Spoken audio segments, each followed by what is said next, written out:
in my opinion, you hurt Joe. Then why y'all keep asking to see the accountant? And it's like, because we trying to just show, like, fam, we know we were being stolen from. Feels like he has choices and options. He feels like he's entitled to more. Rory, you are in breach of your contract, and from this point forward, you are fired, and you're not welcome back. Does anybody in here have a problem that I'm the person that has to say that?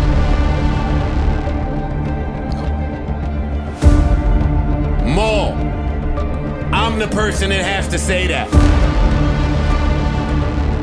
The gall of you to think that you are observing the way that I am, to think that I have to come to you about a problem I have with another man.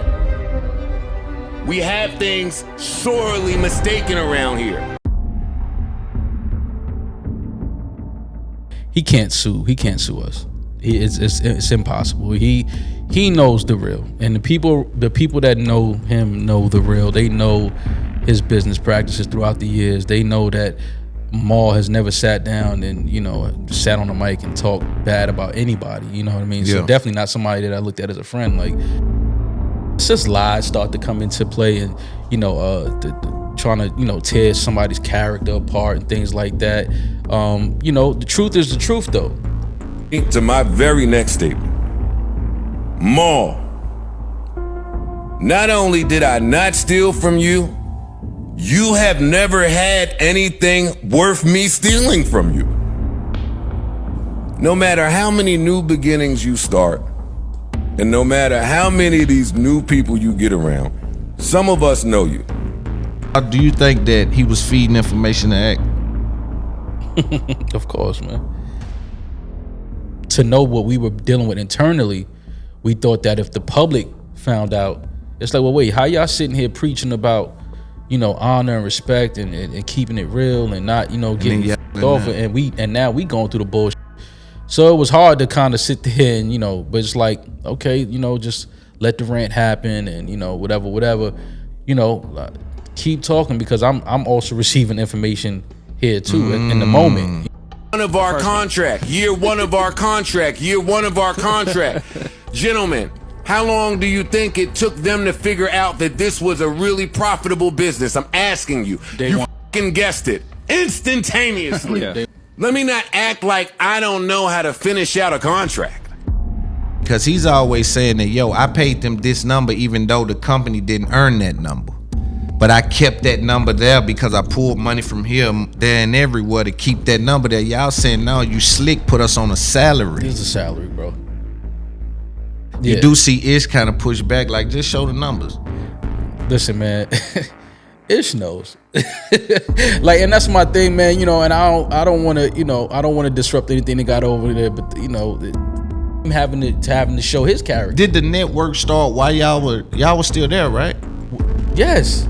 Yeah, y'all carried the network. The network was y'all. The network wasn't no show. Other show, was it? The network is literally just his YouTube channel. Now nigga wanna loon me to death. Salute, Loon. Yeah, exactly. It's my man, Loon. That's my man too. Both Loons. Old Loon, new Loon, both Loons. Okay. Yeah, All ops must know it's up there and it's stuck there, nigga. When it's up there, man, it's stuck there. Shut up. This episode is brought to you by Prize Picks, the fantasy sports platform that's changing the game for people like us. With Prize Picks, you can test your knowledge with picking over and under for your favorite player stats across a wide variety of sports. Think football, baseball, basketball, and beyond. So why wait? Jump into Prize Picks right now and bring more excitement to game day. Whether you're cheering from the stands or the couch, Prize Picks adds that extra layer of fun for sports excitement. Again, my slogan, why would you put something on the game when you could put something on the name? Let's get into those picks and start winning with Prize Picks today. IUTP code. Let's get back to the show.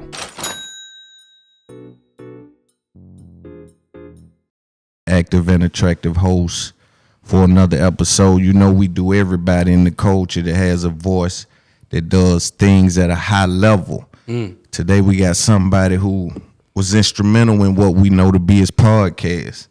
right? For our culture. We got the homeboy Maul. What's going on, my brother? What's up, family? How you, man? I'm chilling, man. What's good? Man, just finally tapped in with you, man. Got a chance to come down here to Atlanta, and we've been trying to make it happen for a little minute. We finally here. Man, I love it. I need that love, man. The game been good to me, and again, man, y'all all in the culture that really have a voice that I thought was real from the outside. I always keep confirming to me that it is real ones in the game. So I appreciate you stopping by. No question. First of all, man, we want to get into the business side of what it is you do, right? Podcasting is a big arena. It's a new industry. I have a particular issue with some people that's partying in the industry building process. We need to be working. When I look at you down here in Atlanta right now on tour. You just told me you sold 800 tickets. Talk to me about that. Rory and myself, New Rory and Maul podcast. Shout out to my brother Rory. We just got back from London earlier this week. Almost a little over 700 tickets sold out in London at the Earth Theater. Shout out to everybody in London that came out. It was a beautiful night. The love over there was amazing. Had an amazing time. Yeah, man, we just building, man. We trying to just, build something. It's beautiful to watch it grow. It's beautiful to employ people that have the same goals and visions and dreams and, want to have fun doing this and just have passion and respect for each other. Right. So, we building, man. We out here having fun, man, traveling the world. The business side of this game is often left out of people's conversation, right? And those people that do talk about the business side, I'm not sure I see them executing in the same way that they communicating, right? So when I look at y'all, I say, yo, them dudes, I look at your brand, right? Y'all been able to brand it, even as far as the orange that Rory uses. It's a thing. Yeah. Right? Yeah. Even the red head, it's a thing, right? That's a branding thing happening. On top of that, there's a situation where y'all selling tickets, selling merch, right? And each of these facets, y'all tend to have different designs, different approaches, and just elevating the way that podcasting is looking. How much of that is you and how much of that is Rory? It's pretty much both of us. We even on certain things on the merch side that I come up with, and my partners out in LA, Ant and G, we all collab on ideas, and we just throw things at the table sometimes, and whatever sticks, whatever we think is dope, we run with. It doesn't matter, whose idea it was. If it's dope, it makes sense for the brand, and it's something that we think that people would with and that they're gonna support, like we just put it out there. But creatively, Rory and myself just, pretty much is us. We have a whole team of people that pitch in and add things here and there, but they get our personality. Right. They know what we're trying to look like, what we're trying to do, what we're trying to create. So it's just like a whole bunch of people just hanging out in the dorm having fun. Yeah, man. And it feels like that. Even when y'all left the Joe Budden podcast, right? Even the approach of the clip that came out when y'all was like, we're looking for work. That was just even a unique approach. Even looking back at it, it's like y'all were early on the skit type of, y'all might be the only people doing that in podcasting from a creative standpoint. I don't know. I mean, the white boys do it like Full Sin and Logan Paul and those guys, but from our standpoint, maybe trailblazing in that. That's something that we want to, ultimately get into is TV and film and long form sketches and things like that. Just because we have so many ideas and things that we take from real life situations, which was what the got fired skit was when we first quote unquote got fired. Right. So we decided to take that and have some fun with it and create something that we thought the people would like, and they loved it. And that was all. People reached out, said, "Oh, who wrote that? Who wrote that?" And we was like, "That, we freestyled that whole thing. None of that was written. Man. That was all just circumstantial. We just came up with the circumstances, and we just let the camera run." That's dope. That's super dope. Let's get into the departure of Joe Budden Podcast. Let's be clear. When did you come into the Joe Budden Podcast? What episode was it? First, the name was I'll Name This Podcast Later. When did you arrive on the scene? Do you remember? I think it was like episode 77, maybe. Something like that. Yeah. And so Sweat Equity was mentioned, right? Blood, Sweat, and Tears, and your departure from there was an unfortunate one, and it was ugly. It was fortunate. Right. We just talked about it. You said you done, Very fortunate. Right. You told me when I was out there smoking, you said, Loon, I would have been okay with helping home. Oh yeah, I've always, that's all I've ever been. I've always wanted to be somebody that helped. Like if it's somebody, if I f with you, or if I feel like I believe in what you're doing and I see your vision and I feel like I can offer some assistance, even if it's not. It's not about me getting nothing financially from it all the time necessarily. I just feel like if I'm able to, which I think we should do in our culture more anyway, is like, yo, if I have a plug somewhere, or connect somewhere where I can help you elevate what you got going on and get you to a next level somewhere, why not? Because I would want somebody to do the same for me. So, right. Especially when it's, your quote unquote friends. And I feel like that goes without saying. It's like, yeah, I help you out. Like I help you do whatever. Let's do it. But we get to have fun. Why not? It's a win-win situation. So yeah, it was all about me just, getting in and trying to help elevate something and bring some type of, energy into a situation where it made for a complete circle.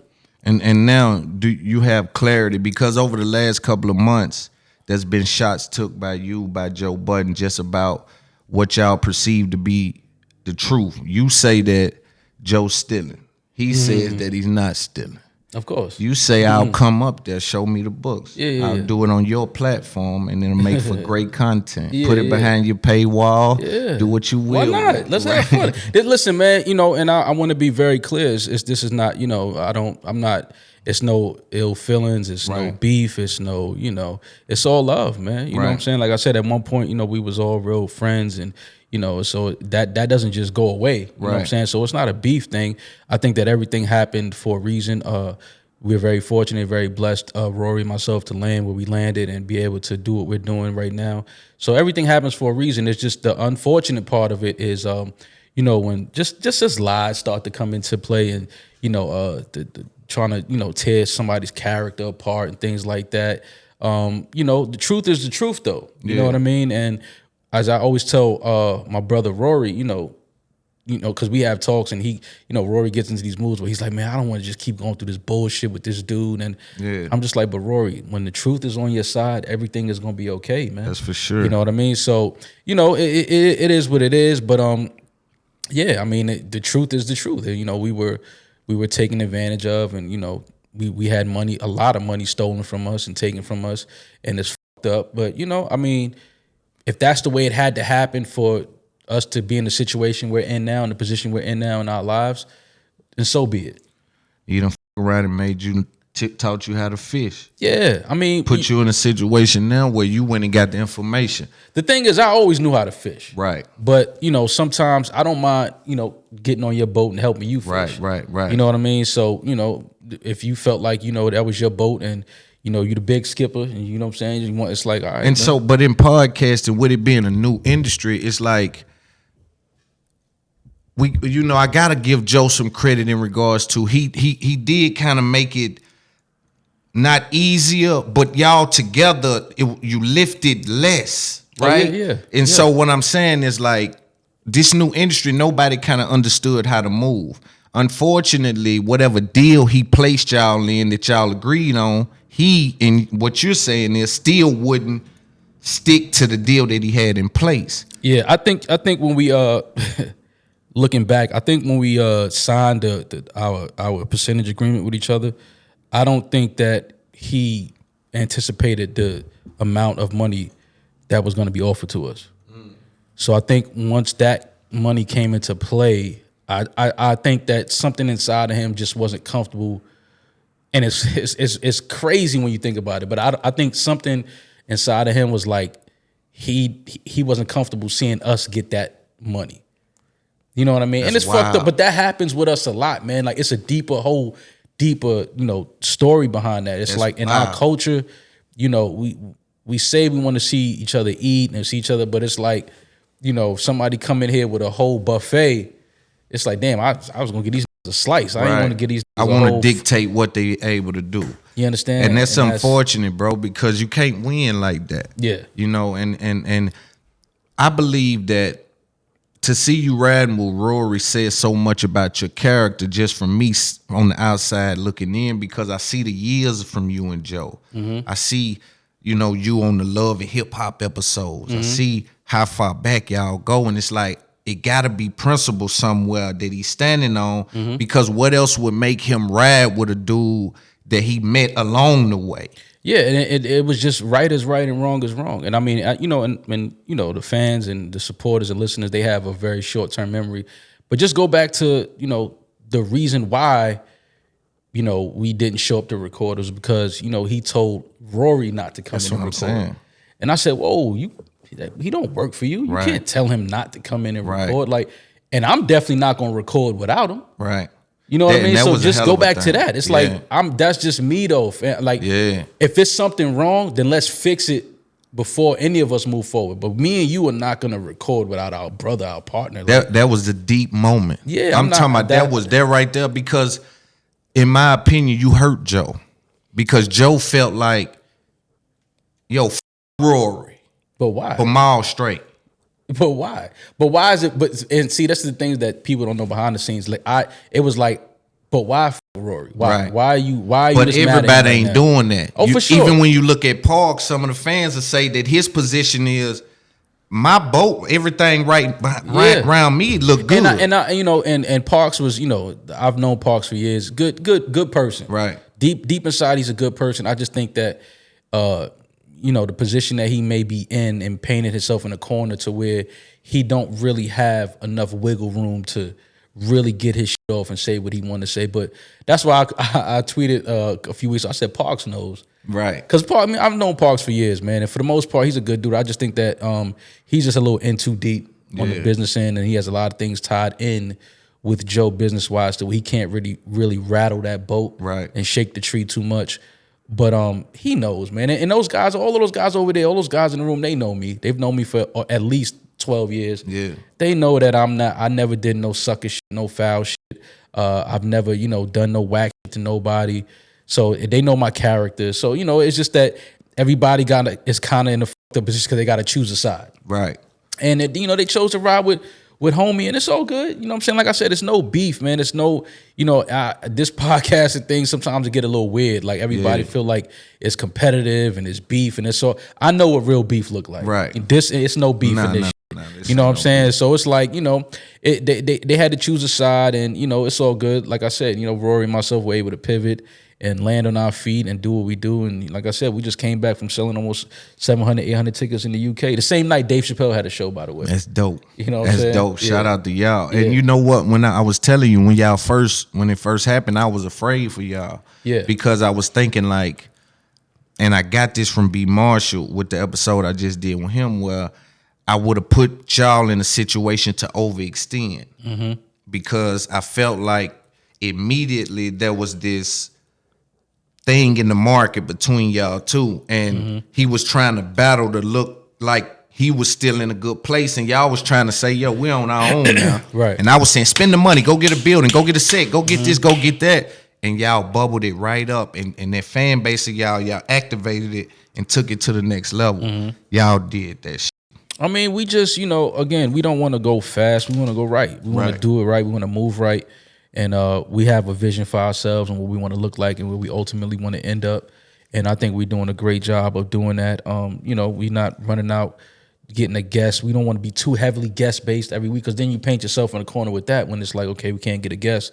So who do we, what do we do now? So we kind of want to just show people that we can create something where we basically, we're the talent, and we rely on ourselves and our own personalities to push this thing forward. And then pull in on, guests that we really have a personal relationship with, that we kind of already have some type of rapport with. Right. And, just do something more creative aside from just sitting down talking. Like we ultimately want to move into like a TV and film space and, do things on that level, because, we have the talent and the ability to do that, which is what we try to show with some of our skits and promo pieces and things like that for the live shows. It'd be dope too. You know what I mean? Just try to show a little, just some versatility in what we're doing. Right. Do you think you hurt Joe Budden? Do you think now let me ask you this.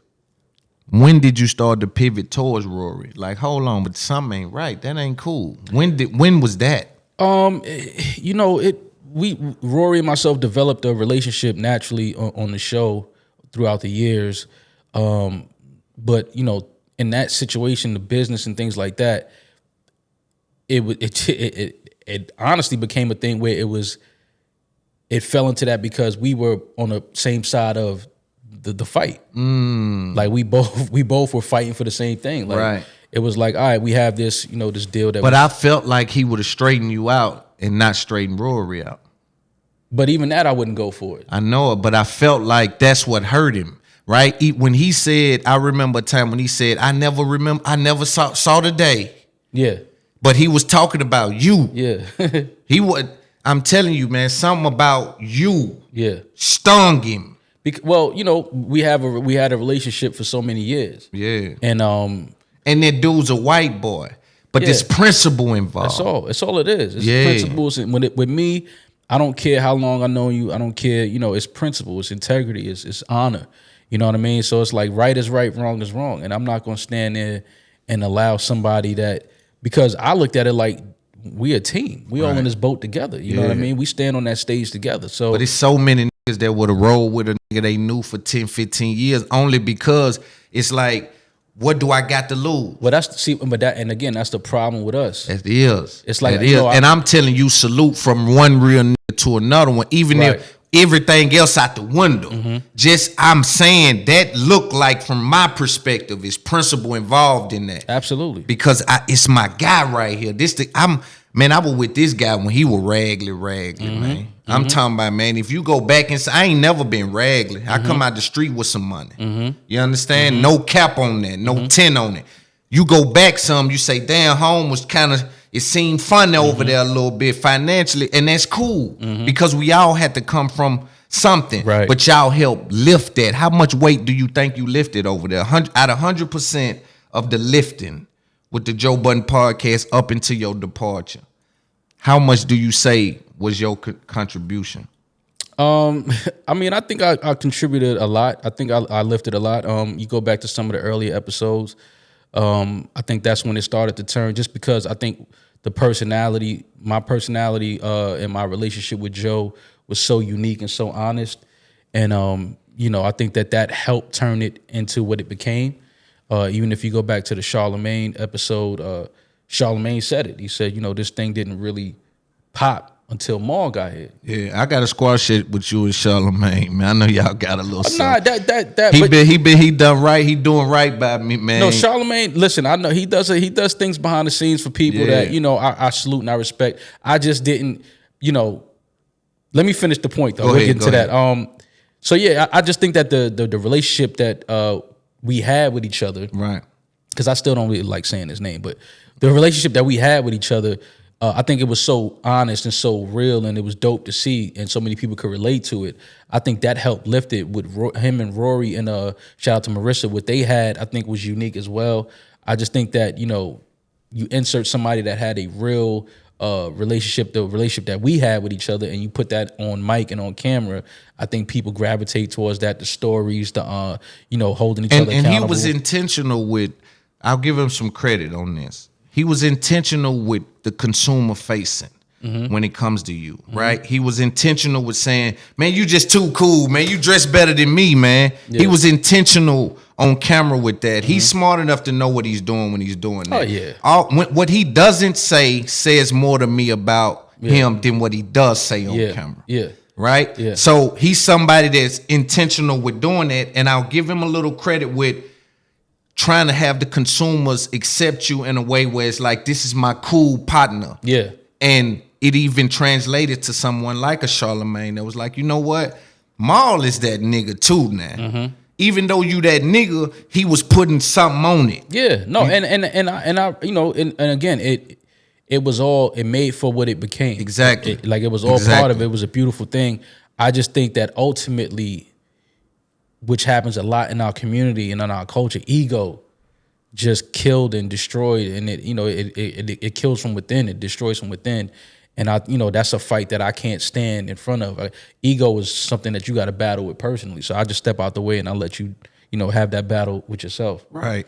Even speaking about the lifting thing, there was a moment. Do you remember when he got fired from Everyday Struggle? Yeah. What was the atmosphere? Do you remember the atmosphere then? Vaguely, I remember. And again, that's interesting because we only got his side of the story. But I vaguely remember he came in and was like, you know, started talking about it on the show, like, you know, they wouldn't let the creators create, and you know, they won't let me smoke in the bathroom, and it was just a whole bunch, and I was just like, okay, whatever. Yeah. You know what I mean? That wasn't my business. And you know, me not understanding the information, and I want the young creators and everybody watching this, if you know my brand, if you're here and you don't know my brand, we about information, right? We're about elevation. Anything we speak about, we extracting experience from things that we can explain so people can evolve. That's all this is about, right? But with the everyday struggle situation, y'all gave him a blanket. I know you let him go on his rants. He was talking and all of that, but it was a situation where he needed y'all more than he can explain in that moment. At that point, he had just had a baby. He had just had this situation where he thought he was getting further in the building, and then all of a sudden, he thought he had leverage. And that's something that happens with him for some reason. He misplaces where he think his leverage is. Not that he doesn't have leverage. There's just something happening with his idea of leverage. When he goes to try to utilize what he think his leverage is, there's something happening, right? And so with Complex, they let him go. You know, whatever, in receipt of your email, because I've been looking at some of the shit knowing that we were going to sit down. And when he came and sat down with y'all, that was home. He still had that. Yeah. And I continue to let people know that it's hard to do a podcast by yourself. It's damn near impossible. And if it was possible, I think that he would have done it by himself by now. He had y'all to lean on in that moment, and in my opinion, I wanted y'all know how important y'all were to him in that moment. For him to be able to land right there with his two homeboys, comfortable, where he has conversations week after week after week, and be able to talk to the fans and create the narrative that he was able to create. I mean, we thought we were pretty important, but now you listen to the things that he says now about us, we weren't that important. So, you know, I mean, again, man, you know, we just try to play our part, and as far as being friends in that moment, like, you know, it started, the whole podcasting thing for us, again, it started as therapy. It was therapeutic for us to get together once and twice a week and just kick it and talk about shit. You know, but when money comes into play, man, it changes, you know, so many things. It's amazing how many things and emotions just change and sway because money is on the table now. But for me, it didn't. You know, obviously, I didn't care about money. It was all about just the principles and integrity. And you know, people see, oh, if it wasn't about the money, then why y'all keep asking to see the accountant? And it's like, because we trying to just show, like, fam, we know we were being stolen from. Yeah. And this is why we chose to say, yo, just show the accountant, let's make it correct and move forward. Right. But I want people to understand that if Joe was to sue, he would expose what needs to be, like, that will force sue a us? Discovery, which the accountant would have to come into play. Oh yeah, I mean he can't sue. He can't sue us. It's impossible. He knows the real, and the people that know him know the real. They know his business practices throughout the years. They know that Maul has never sat down and, you know, sat on the mic and talked bad about anybody. You know what I mean? Yeah. So definitely not somebody that I looked at as a friend. Like, I hate that you Google my name and that type of shit comes up. You know what I mean? I never wanted to be a part of shit like that. But we know that, you know, we built something that was big in the culture, and it ended the way it did. But like I said, it was a fortunate situation for Rory and myself because we landed in a beautiful space. Ownership and just, you know, just respect. Right. It's just so much respect. You know, like the people we work with. You know, my guy Eden, videographer. My boss. You're my boss. Like, I'm not your boss, man. We partners. Yeah. I need you just as much as you need me. Right. You know what I mean? Like, I don't even like walking around with that boss title. Like, I don't need that. Like, I want everybody to feel like they can come to me. They could talk to me whenever they want. You have my number. You can call me any time of the day. If you have something on your mind, if you have something creatively you want to throw on the table, it doesn't matter if you're on camera or not. If you're in this room and you're part of this brain trust in this this thing we building. Like, your opinion matters. You're in this room for a reason. So I think you create that space for people, and it allows for so many more ideas and positive energy to flow in and to feed something beautiful. You know what I mean? Did you believe at the beginning that you had an ownership deal or a partnership? No, we had a percentage agreement. Any money that came in for the podcast, we split. Was that understood from the beginning, or was ownership ever thought? Did you ever think that you owned a part of it, or did you always think this was a percentage-based type of situation? It was percentage-based. Okay. It was a because some excuse me for not to cut you off. Some people try to say that you guys thought that you owned some of it. No. We knew exactly what it was. Okay. And again, that's because of the creatives. It's we had a contract in place before any money came into play. And we and Rory and myself took a very humble percentage, of very we understood we're not, we don't have a name, and we weren't artists and rappers and things like that. So we took our very humble percentage and proceeded to move forward and grow it until a deal came across the table that, ultimately was signed. Again, I just think that money was something that, was never thought about coming into play. And when it did, I don't think that he was happy splitting that with us the way that it was agreed upon. So, it happened, it fell apart, and it is what it is. I believe Joe can't pod in the same way, right? I think Ish doesn't allow Joe, and I have a relationship with Ish. Shout out to Ish, right? Got a relationship with him over there. He reaches out to me. We speak sometimes, but I don't believe he can pod in the same way. I think Ish kind of doesn't give him the isolation type of vibe that you guys gave, right? I think you guys understand podcasts, especially the way that he podcasts. Not necessarily that everything he says is going to be the truth. Sometimes he's getting into a theatric bag and he's doing this little 1-2. Now, you did say that when he got into some of them conversations, you guys were sitting back like, hold on. We've been on you about some of these things that you explaining to the public. Yeah. See, it was so many things. Like, a lot of people think that just happened when it happened, and that was years. That was years of us trying to. That was like a year and a half, almost 2 years of us trying to get that right and get the business right. So when those rants were happening, you go back and look at some of those. I'm sitting there being quiet because I'm like, people were always telling themselves, right? If you let them talk long enough. Just let them talk. Yeah. So I did a lot of listening, and and we were careful because we were creating, or what we thought we were creating was something that was built on honor and principle. Right.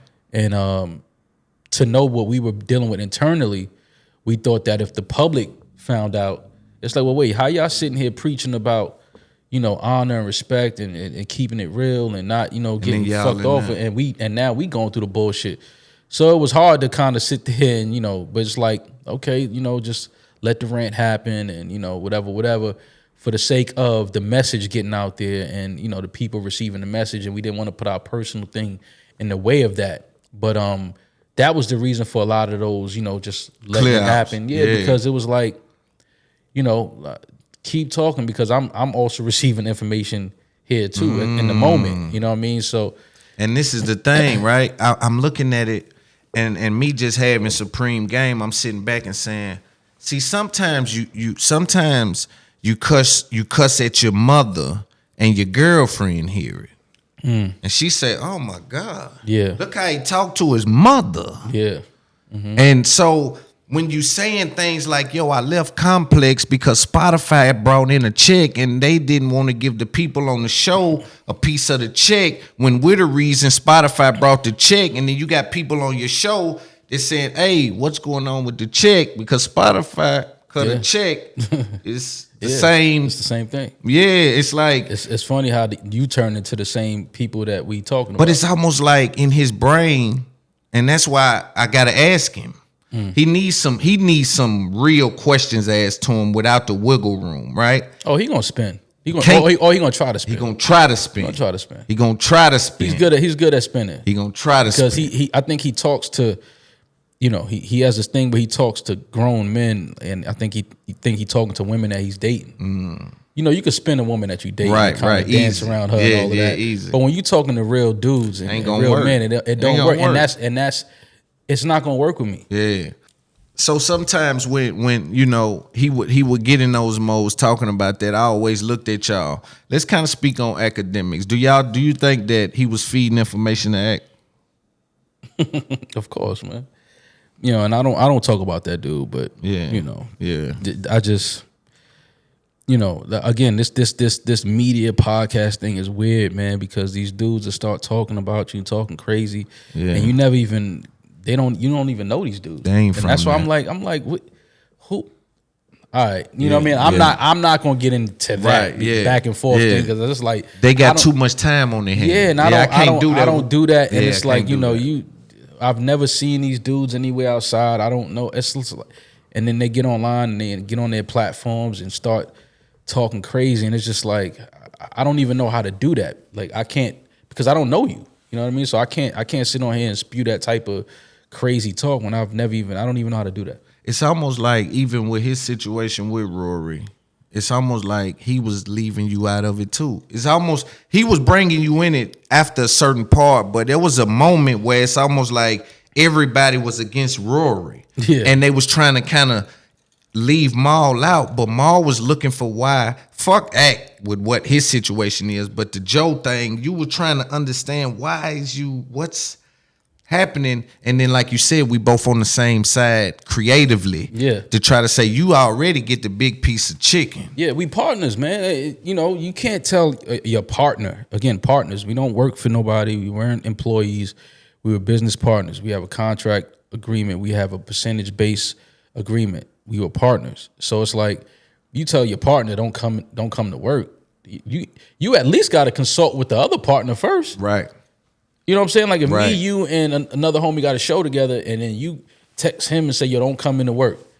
Me and you supposed to have that talk before you. You should be like, "Yo, I feel like he shouldn't come in for a couple of weeks. He's been kind of tripping, whatever it may be." Right. We need to have a talk first. You can't. If I view you as a partner, that's why I think he didn't view y'all as partners. Of course he didn't. His name is the podcast. When he changed the name, what was y'all thinking then? We knew what it was. That was deep. That was ego. But that's what I'm saying. And you know what? People got to rewind the tapes and go back and look at the film. It's ego. But even in the midst of that, we weren't tripping because we had this contract in place. And we like, all right, it don't matter. You can call this shit whatever you want. Right. This contract is in place, and whatever money comes in, this is the percentage that I get. This is the percentage that he gets. So you can call it whatever you want. You can dress it up however you want to dress it up. It doesn't matter to us. Whatever comes across that table, this is my cut. This is his cut. That's your cut. You understand what I'm saying? And that's how we rolled and moved forward. But, you know, when you start realizing that everything is starting to look like a salary, it's like, oh, I'm not on no salary, homie. Right, they keeping you at the same number. And then, okay, so I see what you said, because he's always saying that, yo, I paid them this number even though the company didn't earn that number. But I kept that number there because I pulled money from here, there, and everywhere to keep that number there. Y'all saying, no, you slick, put us on a salary. This is a salary, bro. We not come on, we're not doing that. That's good game. It's salary. Like I'm not, and again, that's good game. You know, he tried it. That's good game. But it's like it's not gonna work with. Like I'm chill, I'm cool, laid back, nonchalant. I'm not stupid though. I didn't peep that. I'm gonna watch you. I'm very observant. I see everything. Yeah. You know, we just sold 1,600 tickets, and I'm getting the same as when we sell 800 tickets. Yeah. That's a salary, homie. Yeah. This is definitely what it sounds like. It's a salary. And then when we again, there was so many conversations of us trying to make it right because we knew what we had. We knew what we were building. And, you know, I remember one conversation we had, and, you know, he looked at me and Rory. We was outside talking, and we got into it one day. He was like, yeah, you know, after this contract is up, I'm gonna put y'all on the salary. And me and Rory looked at each other like, who you talking to? Put who on the salary, homie? But that's what he always wanted, which is what he has now. Right. You know, now. And they doing more work. I mean, I love Parks, man. You know, I love Parks. You know, and it's just, you know. Have you watched the show? Nah. At all? Nah. Have you seen any clips? Only when they're talking about me. Only when he has something to say about me. Right. And they don't usually talk in that. Yeah. You do see Ish kind of push back, like just show the numbers. Listen, man, Ish knows. Like, and that's my thing, man. You know, and I don't want to disrupt anything that got over there, but you know, the people gonna see eventually, man. Yeah. And then it's just, it's just fucked up, man, because I know those guys feel like they can't, kick it with me. Yeah. I saw Ice unfollow me on social media and shit like man. that. It's just, Come on, Ice. but it's like, I get it, man. Yeah, I don't he have, choose it though. Listen, he been loyal to the big homie over listen, there. man. I'm not mad at it, man. It's just, they know the real, and that's the thing that aside from a podcast and now people watching you and following your social media, I'm talking about let's go back to them days in Jersey, go back to them they know me, and they know him, and they know the things they've been through with him. None of them never been through nothing with me, right? No fucked up shit. So it's right, like, right, know what it is, man. Like I ain't gotta do that. Like it just is what it is. And like I said, I thank him for doing that. I thank him for fucking us over and doing what make he did. us go get our own jersey made. Oh man, it was beautiful. Like it was a hat trick he pulled. You know what I'm saying? Like I respect it. It's like you did what you had to do, and that was part of the story and part of the journey. Like nothing is an accident. Everything has its meaning. Everything has its purpose. So I look at that now and I'm like, oh shit, if you don't do that, I don't have my own jersey. Yeah, you made me go buy the team. Yeah, and like I said, I was happy setting the screen. Ooh. I knew I could get 30 if I want to go get 30. Killed that. I knew I could go get 30. I could go get 30. But if you hot, I'm feeding you. Ooh, that's I'm gonna set dope. This because it's no ego and play with me, bro. Sure. We get the W when we go in gold. the locker room. That's all I give a fuck about. Sure. I don't care about all that other shit is ego shit. Right. I always got attention from girls, homie. Right. I always got respect from niggas in the streets, homie. I don't. So it's I don't. It's like, yo, listen, we building something. We a team. Let's be a team. For sure. When you rewind the tape, like you say, the Patreon deal comes to mind. Y'all had just turned down a Spotify deal, and then all of a sudden, he shows up with a Patreon deal that has some name on it that I don't even hear him mention anymore. Mm-hmm. But where he had took the podcast to Patreon, mm-hmm. You didn't clap at that moment. There's a video going around when he, Rory gave in to his feelings in that moment just to kind of cut the tense. Rory has a better poker face than me. He was like, "No, I'm happy for you, bro." You was like, yeah, because again, it was so much shit going on behind the scenes. It was done then. It was. For me, it was done. When he told Rory not to come in, and that bothered me because it's like, all right, you was clear on how he looked at it. Yeah, and it was like, yo, but he don't work for you. Yeah, like we partners, and like I said, even if you have an issue with something Rory said or did, you should talk to me first about it, and then let's like all sit down together, And then when we had a talk that we had, and he said the things he said, and then he told me, oh, it's none of your business, and it's none of my business. I'm paid the taxes on. Right. I'm paying taxes for at this one shit. moment I'm sitting behind the cost, and the other moment it ain't none of my business. So it's that's like rough to deal with. And this is what I'm saying. A lot of the listeners, they lose sight of these things because he's good at spinning and throwing things at you where you can't really keep up with everything he's saying. My thing is just rewind the tapes and listen. Right. Let's talk about that Patreon moment. So you're saying you didn't you understood that there was a 52 fake out. Not only, it wasn't that there was a 52 fake out. It was, okay, here's another deal with more money coming into the show that we can't account and we still don't have accounting. That's what that was. So when he says he showed us the accounting, it's like, yeah, but you showed us an Excel spreadsheet that your accounting didn't send, your manager sent. Because had your accountant sent that, your accountant would have lost his accounting license. Because there was $140,000 quote unquote mistake. I said, we didn't even know who that company was. He's like, what company is this that we paid this money out to? And his response was, "Oh, that was a mistake." So we said, "Okay, $140,000 mistake. I don't know no account that makes a mistake that big, but okay, correct it and send back the correct one." We never got another one after that. You see what I'm saying? He tried to act like there's taxes. Come on, man. Show the taxes. See, because like I said, you could play games. Yeah. You could cook the books with accounting. Yeah, easy. You can't cook the books Expenses with taxes. and all that. You can't do that with taxes. Right. So again, like I said, we not tripping because.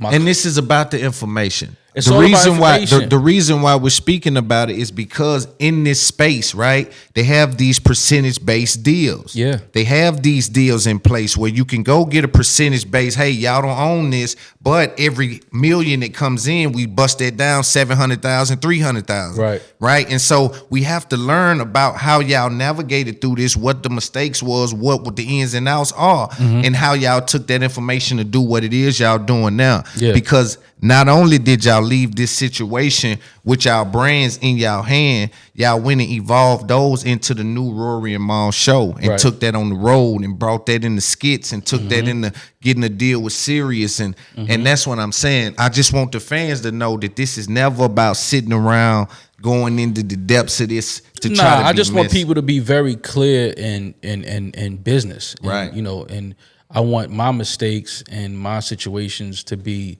somebody's learning curve and Exactly. somebody's, elevation. Like, okay, I can't do that. And if, you and your team or you got a crew and y'all doing business together, like, just make sure everything is open on the table and everybody has access to the numbers and the accounting, where they can go in and check. Cause that's what we kept fighting for. Like, let's just get a quick book and we all have access to it. We can go in and see it whenever we want. These are all things that we brought to the table. And, everything was frowned upon. Everything was like, nah, it was just like, but we're partners. So why can't we just have a quick book Right. to where we can see the numbers? That's how it should be. That's how it should be. Like with me and Rory, we have zero money issues. Right. Like I'm talking about we zero. Like and it's crazy because when you in a room with somebody and you in business with somebody, they'll sometimes make it seem like some things are so impossible. Right. And then not. And it's like stop the and bullshit. We bro. got to talk about these companies because they do that. Yeah. It's not, listen, Yeah. when people start moving like that, You gotta move. That's a purposeful. They're doing that for a reason. And be very clear about that. Like it's because, like I said, Rory and myself now being in business with each other and having our own media company. It's like, we'll fly y'all out. We'll pay for this. We'll do that. It's nothing. Bro, it's just so simple. And we throw bullshit into the game and we create issues where there are no issues. And it's amazing to me the amount of things that we'll create and fuck up a beautiful thing. And it's like, why? And then when you see the why, you like, was it worth it? Like, was that, like, I think back to where we were headed and He would have had the 100 million. The things we could have If that accomplished. wouldn't have happened, he would have had the 100 million. Bro, listen, man. That's if he would have been able to not only keep that and then do what he did with the girls, and because that's another thing. People that hurt him so Look bad. at that. What happened to the network? I'm just asking you, what happened?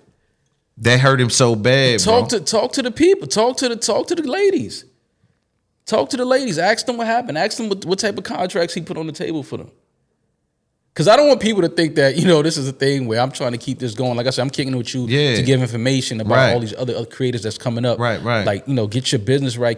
Keep it together. And know what it looked like. Yeah, know what it sound like when you getting fucked. Know when you in a percentage-based contract but can't get the account, there might be something. There's something there. It's a reason why you're not getting that account. You see what I'm saying? So that's what this is about. Yeah. But I think it's just, man, this shit is, for me, it's weird. I never hear y'all speak about why y'all didn't start another podcast. Now, before we go there, let's talk about the network. Okay. The network situation, I think that y'all leaving hurts so bad as far as like image wise and far as trust and equity that people had in him and his whole just situation, because he was that creator talk, and he was riling people up. People thought y'all were being quiet because y'all agreed. People didn't know y'all was being quiet because we asking for the things that you talking about from you. Right. right? People didn't know that. And so people took y'all being quiet as they let him get the creator talk off because he's top creator. But that wasn't what it was. No. But the fans received it that way when he went at Charlamagne and y'all cleared out 20, 30 minutes. And you don't own that. And I own this. And you work for iHeart. But see, that back to the Charlamagne thing. And that's why I had an issue. And this, again, love Charlamagne. I think he's amazing in our culture. Does some amazing things. But the reason I had an issue with Charlamagne was because when old boy went up there to promote the show that he had on Revolt at the time, they kept talking about the podcast deal. Like they just wanted to know how much the deal was, this, that, and the third. And Charlamagne said, oh yeah, well, I think that they should only be getting this amount. He said that on the show. They should only be getting this amount? Yeah, like he spoke on how much money I should be receiving. Yeah, that ain't straight. But add that to the fact that now we never got the accountant. So you see how words become powerful, especially when it comes from figures in the culture that have a lot of weight. Okay, I get it. You understand what I'm saying? So it's like, why you saying that? You were fighting to get your real worth. It's like, homie, and you justifying that he chumping me. Right. I see, yeah, so he didn't know that. He didn't know that. You giving validation to somebody trying to steal, and now you putting what you think my price is on me. Like, we from the streets, you can't tell me no matter how much I buy my work from you, what I sell it for, it ain't got nothing to do with you. As long as you get my your number for it. That's it. So sure. now how you telling somebody what you think they should be giving what my cut is? And then now fast forward, I can't even get accounting. So I'm fighting for my real value. Now you telling me and then you somebody that has a voice in the culture. Not only a voice, you got a company. You cutting checks. So they say, well, another boss said y'all only should be getting this much. So I'm justified in what I'm getting. And then I'm gonna go deeper than that. I don't know what you saying behind closed doors if my name come up in those rooms now. Right. I don't know if my name. See, you were fighting. They didn't know you were fighting for. They ain't know, man. Yeah. And that's why I'm not mad at Charlamagne, but I felt some type of way about that because it was like, nigga, I'm the new dude on the block. Yeah. I get it. I'm humble. I don't, you know what I'm saying? Yeah. Like, okay, fine. But for you to say that, first of all, you don't never speak on what you think another man should be making, number one. Let the girls do that.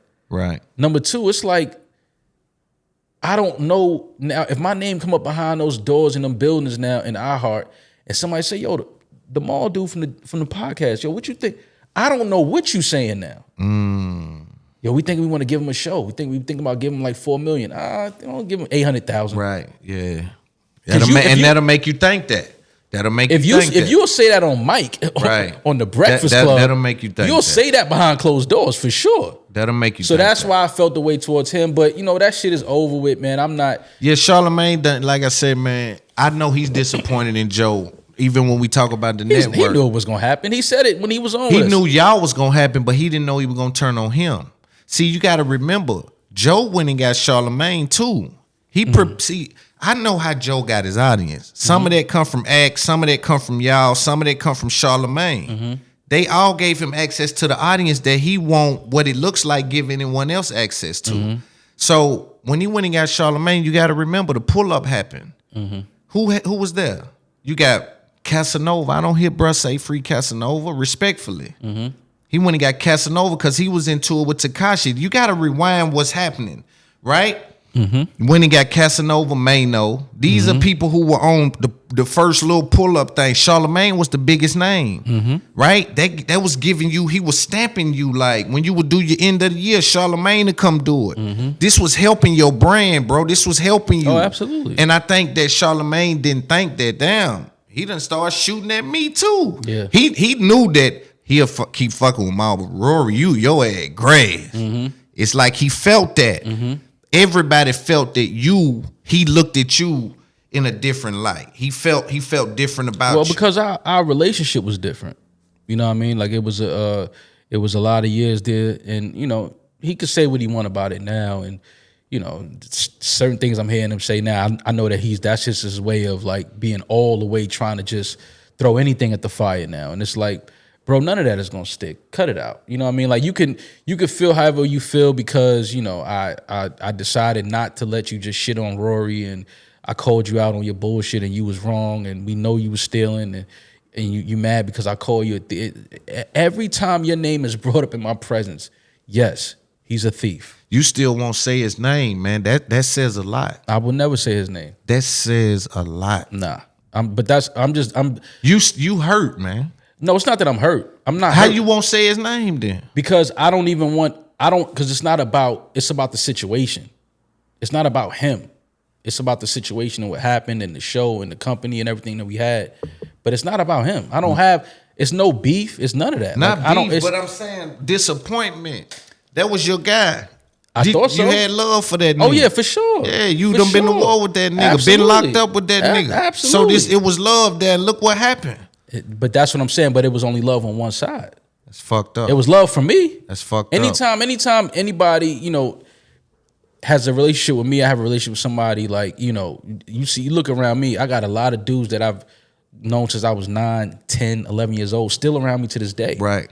Because I'm the same person I've been my entire life. Like, I've always shown love, always shown respect. You know what I'm saying? I always kept it 100 with niggas. Like, if you see niggas and I no longer fuck with them, and you find out what happened, it's not me, homie. I don't know what you battling internally. Like I said, with homie, I know it's an ego thing. Yeah. He always wanted to be that guy. And that's why I respectfully just moved out the way and let him have it. Yeah. I'm not going You to believe court. he always wanted to be that guy? For sure. Most rappers want to be that guy. For sure. Yeah. And that's why I said that's fine. I'm not gonna get in the way of what you see for yourself. If you feel like I'm in the way of that, I'll step out the way, homie. I'll let you have it. I'm not gonna argue with you. I'm not gonna battle you. I'm not gonna go to court and try to sue you and none of these. And this is another thing. Rewind the tape.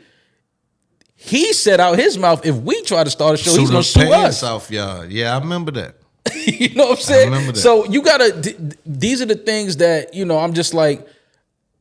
The listeners and the supporters are very. They lose sight of a lot of things, but it's like just rewind the tapes. I can imagine y'all being disappointed if you're asking for accounting, then Cash App logo pops up, then the network pops up, then Spotify thing, is already happening. But in his mind, they only wanted to do a deal with him. Why is it here? Well, I'm a partner. He didn't feel like he didn't feel like it was because of the podcast. It's the same fight he was having with Complex. It's the same fight he was having with Shady in the Slaughterhouse Group. He asked Paul and them for accounting. So I don't understand it. I know you don't. It's because you're not gonna understand it, because it's going the goalpost is gonna move when it has to do with him. And him having to show his character. Did the network start while y'all were still there, right? Yes. Yeah, y'all carried the network. The network was y'all. The network wasn't no show. Other show, was it? The network is literally just his YouTube channel. No, I'm being serious, bro. The network is literally, because again, a lot of people didn't know we didn't. So what about the funding of the other shows when he paid? Shout out Karen. He paid Karen when he paid Mandy. Did he pay them people? Where do you think that money came from? I know, but did he pay them? I don't know. You got to ask them. Okay. So, but you're saying that the podcast was the network. It was the anchor. If it's no podcast, there's none of that other shit. No, for sure it was the anchor. We definitely can't deny that. So this is what I'm trying to say is, the network and all, it's just a YouTube channel, homie. That's funny. That was built off of the podcast. That's funny as hell. Yeah. But in his mind, because he had that YouTube channel since he had his videos up there, that's why he didn't want to pay us from the YouTube. That's fucked up. Like, but bro, we can go back. We can go back and look on YouTube. You can literally see what videos are bringing in what money, monetizing. Exactly. Yeah, and that's what makes them great. Yeah. So it's like, okay, it can tell you when subscribers spiked. All of that. It tells you all of that. Yeah, so it's like, okay, if you feel like this is your channel, you started this back in the early 2000s with your Let's not even count all that. We ain't got to count. Keep that over there. Yeah. Because we know what that was bringing in. Right. Little to nothing. Yeah. Let's just be honest. Starving. Right? Yeah. But once you start putting this podcast on there, we looking at a little something coming in there. We see the spike. What was the conversation about not being paid from video? So am I understanding this correctly? He only paid you guys to monetize the audio? He did not pay y'all for the video. We didn't get nothing from YouTube. I don't know a deal like that. I've never heard of. Of course you don't.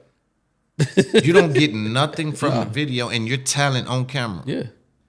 You're recording me, but not getting me nothing from video. It's crazy. Yeah. Joe, I got to talk to you about that. That's crazy. But these are all of the things that we humbly said, okay, no when problem. y'all asked for video money, or hey, what's up with the video? What was the conversations there? His manager said, no, it's not happening. He's not paying y'all for that. So we said, okay, no problem. Humbly, all right, no problem. This is what I'm saying. You how long you? He didn't even say that money I'm giving you. No, counts as the video too. No. You're That's not getting wild. paid from video at all. That's wild. That's his. He started. And that. you're monetizing it in my face. You got 6 cameras in my face. It's wild. And nigga. my face is still up there. And y'all, and you know, Fred Taylor, I believe, got a settlement of some sorts. I think he was talking about like him and B did some business to like, yo, I need some of that for sure. I'm gonna take that down. Yeah. You know what I'm saying? He said, well, I take that back. He said he didn't want to take it down, and B gonna just cut the check. But that's and you know their relationship is probably different, and it's probably not too much ego between those two gentlemen, or it's not. You know they probably it's just they're not dealing with the type of person I would be dealing with if I tried to do that. So you know again, but the important thing was it was all for the culture and us building what we were building, and Rory and myself didn't want to interrupt that. Man, so we dealt with a lot. Man, that's heavy. Yeah, but this is what I'm saying. You got 6 cameras in my face, monetizing twice a week on YouTube and telling me you're not paying me is wild. But we did it because we saw the value in the overall thing. And we didn't want to disrupt it because we like, damn, we see that the and culture he is would fucking with always say, you got to stop workage. Mm-hmm. I'll ask you what I asked Fred. When y'all left the show, were you trying to tank the show? No. See, when we left, right, I had it was because he had told Rory not to come in, and I didn't like that, and then I showed up at the studio, and we had a talk, and then when he told me it was none of my business, to me it was over with at that point, because I can't unhear you say that, you know, and I can never sit down in the room with you and act like you didn't say that. So when I left at that point, I told Rory, I said, yeah, it's over, you know. He said what he said, and I can't sit down in the room with that dude after that. Not him saying that and then not knowing everything that we agreed not to get paid from and everything, knowing everything we built. It's just like, all right, enough is enough. Like it's like you're not going. We took a small percentage to begin with, a percentage that nobody would have agreed to, and we're not getting paid on YouTube. And then now you stand in my face and tell me this is none of my business when I'm paying the taxes on the money that's coming in. So for me, it was done there. Rory begged me to have a meeting once he got back. So we all went to his house and sat down and talked, and he agreed. He said, yeah, we're gonna get the accountant right, get the accountant sent to your people, da-da-da-da-da. Let's all go to our corners and we're gonna get everything right, and then we'll come back and we'll reconvene and move forward. Like, we just take a pause, everybody go to their corner. All right, cool. Next thing I know, 3 days later, he got these 2 new dudes recording the episode, and I'm like, we just had a talk at your crib, and you said we're gonna take a week off and get all the paperwork right, and then we'll reconvene. Now all of a sudden, you got 2 new dudes sitting in the. It's like, all right, cool, man. That was a slap in the face at that point. I mean, I was done anyway, so it didn't matter. Only because Rory, kept talking to me and kept begging me to, try to make it right. All right, cool. And then when we were supposed to get, we end up going back. And we did 2 episodes. And in that time of that 2 episodes, we only did that because we were being told that the accounting was being done and was on the way. Right. And that Friday was supposed to be when the accounting was going to be sent. And then when that Friday came, his manager reached out and was like, yeah, he said that is the accounting and that he's not sending nothing else. That's literally what he said. He said that the accounting that the $140,000 mistake was on was the accounting, and he's not sending nothing else. That ain't even straight. That's crazy. That's wild. So them niggas is crazy. Man. But this is what I'm saying. But then you got your manager in the room when we don't show up, and you yelling that Rory's fired and all this. I hear his manager told me, I told you was paying them more than you supposed to be. Yeah. Who? Because we went and got a multi-million-dollar deal from SiriusXM. So who was he overpaying? Right. Because he said that he was being more generous than he should have been and all of that. I Prove remember it. that. Yeah. I'm how does he begging know and he not a partner and you don't know? Or is he a partner too? The manager? Yeah. Oh, he know what he's taking. He know the money that's being stolen. He knows that. Bring the paperwork. Right. We don't have to do none of this ever again. Right. Show the paperwork. Right. Show the accountant. Show the I taxes. I would show it. He can't. Yeah. He can't. I would show it. He can't. That's wild. I never heard you speak about why y'all didn't start a podcast. Why y'all were there, or a spinoff, or speak to some of those narratives that people say, yo, they didn't create the value outside of sitting on camera with him. We didn't? Because the way I'm looking at it, we did. Yeah, especially when I'm talking about why y'all were there. But in my opinion, I would say, well, damn, they were fighting for the money from what they were doing. I don't see how you can create something while you're still saying, hold up, I ain't properly paid for. Yeah, see, that's the thing. Again, people don't, I don't know how clear we talked about this a few times, but Right. just for the creators, if you have you starting a show with your homies in a basement, ain't no money involved, no nothing, and y'all building something, and y'all look up one day and y'all got a fucking audience and people tuning in, and now people are starting to reach out and things like that. You see now it's becoming a business, and y'all have a contract with each other and say, okay, this is the percentage that we gonna split. This is how we gonna bust it. Whatever bag comes, this is how we busting it down. Right. Now, when the bag comes and you don't see the numbers that's coming in, and you don't see what's being paid in and paid out, you don't know what, if you get in your, it's like, homie, hold on. Before any of this became a thing, we had this contract. Right. But again, you're talking to somebody that has said that they don't honor contracts. Right. And then I've seen when you said it back to him, and then he didn't receive that the same way. Of course, he can't, because anything, if you tell somebody, listen, this is something that you said, and then now you're moving this is something you said, and then know that the people gonna look at you like, oh, that's fucked up. Of course you're gonna try to act like you never said that. It's like, bro, I would never sit here and lie about anybody. Right. You're on camera saying that before. Plenty of times. You've done business like that with people. Plenty of times. It's not something I'm just saying. Right. Where I fucked up at, and it's, again, the type of man that my mother raised, treat people the way you want to be treated.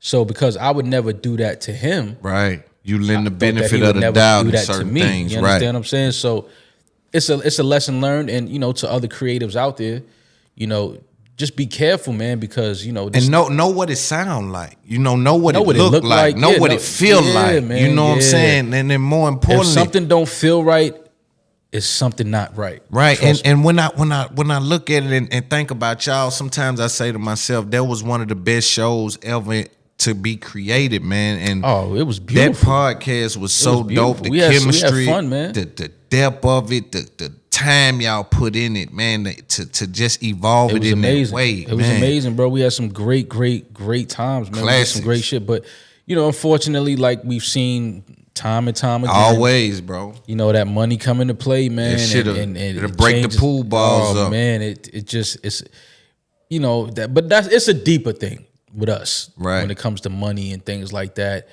It's just something that we can't get past. We just always feel like we got to do each other dirty or do each other wrong when money come in, because for some of us we've never had, but to me it's the opposite.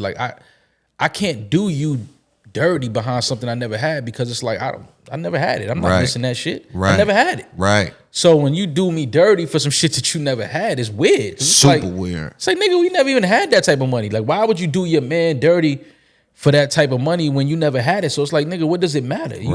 You was able to survive this long without that type of money. Right. You understand? So the dude,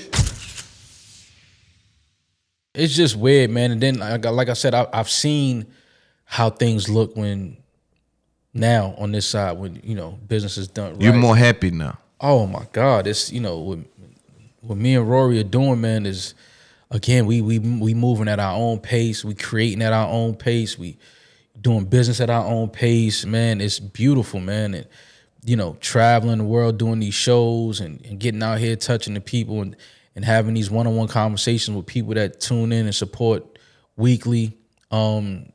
It's humbling, man. It's humbling to go to the UK and people that that's watch a big you for move, years. man. Yeah, man. I mean, And how long y'all been on y'all own? Not even that long. To be September made a year.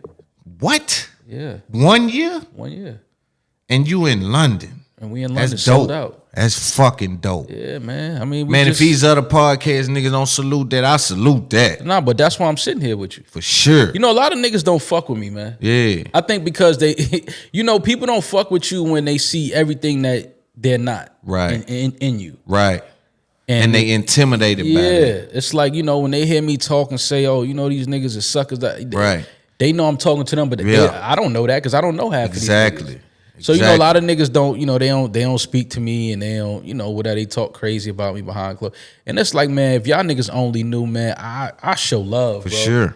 You know what I mean? Like, I ain't gotta, I'm not gonna get weird over no podcast money shit. I don't care about that, man. Yeah, for sure. So, I'm just me, man. And like I said, what me and Rory are doing is beautiful. We having a lot of fun with this shit, man, and I promise you, we got so much shit that we putting together, man, and that we ready to jump into, man. And it's gonna be, the people see it though, and they see what we carving out, and they see the lane we going into for sure. And we have the right people supporting us. We got the right people behind us. Shout out to UTA, shout out to Rich Paul, my agent Oren, sure. Biggs, Benner, Hip Hop. We got the right people behind us. For sure. How strong is that brotherhood between you and Maul? Did that make y'all stronger? Me and Rory? I'm sorry. You and Rory. Mm-hmm. How strong is that brotherhood between you and Rory? Did that make y'all stronger going through that? Oh yeah, absolutely, man. It's like I said, Rory and myself now, we just sometimes we don't even have to talk. We'll look at each other and we just know what it is on top. Like, oh man, here we go with this shit. Yeah. But more importantly, we just know what we ain't going for. No holds. Just like we not even entertaining that. And when I look back at it too, I want the young creators to pay attention to this. Is a very important situation. You guys operated in a certain way, holding on to information that you didn't have accounting, that money was coming in at some point in time. And even if it had stopped coming in, there's logos popping up, there's Patreon, but there's certain things happening, and we're still waiting on accounting from a couple years ago. And so that led to frustration. But you guys operated with that information as best as you know how. And everybody talks about y'all and how y'all acted on camera, and maybe y'all weren't as enthused as they thought you should have been, or involved as they thought you should have been. But nobody ever talks about how Joe responded to when y'all had the conversation with Parks about something ain't going right. I think Parks went and said something which Joe responded in a way that was... Oh, that's when he told Rory not to come in. This is a problem. Now, as the boss, how you handle that information is very important, right? You don't come emotional like that as the boss. But the emotion was there because, see what it ultimately was, we were in the studio and, Rory and myself were like there after homie had left. And the staff started talking to us because they weren't comfortable talking to him, because whenever they talked to him about things that's bothering them, or, money or being paid or things like that, it's always met with anger and yelling and things like that. With us, they know the energy is different. So they decided to start having a conversation with us and voicing some of their discrepancies. So we was like, oh, word? Like, oh, shit, we didn't even know that was happening. Like, all right, we'll... And then, Parks being who, he's friends with homie's manager, and, he decided to, after that meeting, to call him and tell him, hey, some of the guys are not happy. And I guess homie felt like that was Rory's dealing, but it wasn't. Right. So when he told Rory not to come in, it was based off because he felt like Rory had called a meeting, and he didn't. We was just there, and we left the studio late, and the guys decided to kick it with us about the situation, some shit that they felt the way about. Right. It's not our fault that they're comfortable talking to us about these things. Right. And see, people never said, yo, Joe, you overreacted to getting information that your people are unhappy. As the boss, nigga, what you think I'm supposed to do when my family come tell me they unhappy? But you know why? Because he felt like he wasn't in the room, so he couldn't spin narratives and dance when people start saying what they're unhappy about. He felt like, no, I need to be in there because... He said he felt it was cowardly. He don't understand that no matter what it was your family unhappy. Yeah. So at this point, as the boss, as the father, as the head that you say you is, you supposed to take that situation and comb through it, not come back and say, Yeah. that was the wrong But you only that's nervous energy. See, when somebody start acting like that and you know, found like the golden egg. Yeah. I thought I stashed it. Yeah. That's all. It's nervous energy. It's like, oh shit. And that start confirming to you like, oh, I'm from where I know what this means. Of course. And you won't show me. Of course. Man, I'm putting 2 and 2 together. So not only are we know we getting fucked, but now even the staff feel like they getting fucked. Oh yeah, we know what this is. And that's why for me it was whack for Parks to take that stance, because Parks knows, and I've said that on Twitter, he knows. Parks, he's had and that bothered me because when we had our meeting outside at Parks' crib, he pulled Parks outside and he asked Parks, he said, yo, do me and you have any money issues or business issues? And Parks said no. Without putting Parks' business out there, that's a lie. I've known Parks. Parks has engineered and recorded records that he hasn't been paid for ever. He's voiced that. Right. He's recording multiple shows and he's getting paid a salary. So you say he's in too deep. He's in too deep, and I understand it, and I'm not mad. But do you think he got the talent that you and Rory got though? As far as personality on air, I don't know. I don't know if that's what Parks or do you think, I'll rephrase the question, because he's played off camera so long, does he have the ability to pivot in the way that y'all did? Because y'all faces were so recognizable by being on camera for 5 years or however long it was. I think that Parks is I think that he's super talented. He's super smart when it comes to music. He's like a super nerd. Right. And I say that respectfully. Right. You know, he's a hip hop head. Very talented. I don't know if he wants to be a personality. Right. I think that his passion more so is in the music, mixing, playing. I think that's where his passion lies. I don't know if his passion is. I think that the podcast thing just fell into his lap. Right. But I don't think that he wants to be a personality, quote unquote. I don't think that's what he wants. I think that he would rather be creating music and mixing and recording music at a high level for some really, really high level artists. And he'll be comfortable there. Oh, because he's a that's his passion. Oh yeah, for real. Parks is and that speaks to why he was comfortable off camera. Yeah. But and that he should play into that, and he did play into it, which is why it was the blend we had was perfect because it was literally real relationships. Right, you know that's what I mean? what I'm saying. Like so, and then Parks, like I said, being the ear that he has and for the sound and how the show should sound and things like that, and just mixing it and audio wise, the show sounded amazing. Man. You know what I mean? So I think that's where his strength is. I just think again he's a little in too deep.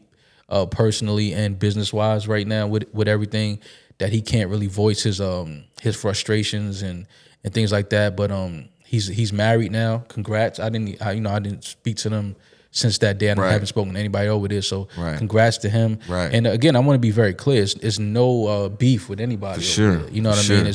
Life is amazing. Life is beautiful. My karma is beautiful. You selling out shit. Yeah. I mean, it's who I am, man. You can teach how to fish now. You went and got the information. Yeah, and that's why I'm here. Most importantly, man, I want creators to know, like, you're gonna run into roadblocks. Right. It's always gonna be some shit in the game that's gonna, tell you, yo, fuck this shit. Just walk away. Right. Nah. Yeah, I'm all just your trying shit to up, tell you start how to from the- identify some of this shit. Yeah, I'm just telling you Yeah. what to watch out for, what to be careful for. It's gonna happen. I don't care how long you feel like homies was homies and this, that, and the third. When you want to know who your friends are, put some money on the table. Man, it's gonna expose it every time. It's gonna expose it every time, and then you're gonna see what somebody think about you. You're gonna see how much they feel you worth. You know what I mean? It's go to the bathroom. You're gonna come back. That pile gonna look a little. Ooh, you done put something in your pocket.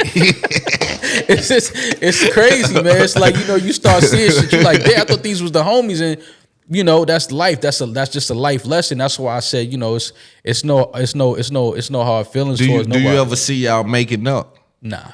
It's over with. Yeah, I'm cut from a different type of texture. Yeah, he once did too much. Yeah, and then like I said, he started saying too much after that, where it was like, homie, we know you stole money. Like, you could start trying to create these narratives all you want, and we don't have no resume, and you coddled me? You coddled me? Nigga, is you crazy? Like, niggas that know me. Yo, you know what's funny? Like, people that really know us and then they heard that, they was like, oh yeah, he gonna do anything but just tell. He gonna start saying anything but the truth at this point. And that's why I'm just like, you coddle me, like, all right, man. Like, if that's what's the nature of the relationship? When did you what is he? What makes him even say that? I guess because like I was, the house that he was renting, I stayed. He with needed him. help on. Well, yeah. I mean, he needed help on. He always had roommates and things like that, which is not, it's That's not a bad thing, but Yeah. it's rough to identify that as, coddling somebody if that's what that means. In his mind, I feel like he felt like I had to live with him, like I was homeless or something. I don't know what type of story he's trying to create to justify his him stealing or him doing whatever he did. I don't know. I don't really care. But the facts are the facts, Right. And he know what the facts are. Like, homie, cut it out. Like, it was never that. It wasn't that. You know me very well. I was never without anything. If I want something, I had it, or I would go get it. Like, I think if y'all wanted to tank the show, like if y'all wasn't really trying to like make it work, that y'all wouldn't even done that Patreon, like show up over there at all. Because in my opinion, and I said this when I was speaking to B. Marshall, one of the biggest tricks or one of the biggest coincidences I'll say in podcasting is Joe Budden was able to transfer that audience before y'all left. Mm-hmm. Right? He was able to take all of that interest that he had, number one, that didn't get the deal, and ball behind this creator talk, and transfer that behind that paywall, and then y'all left.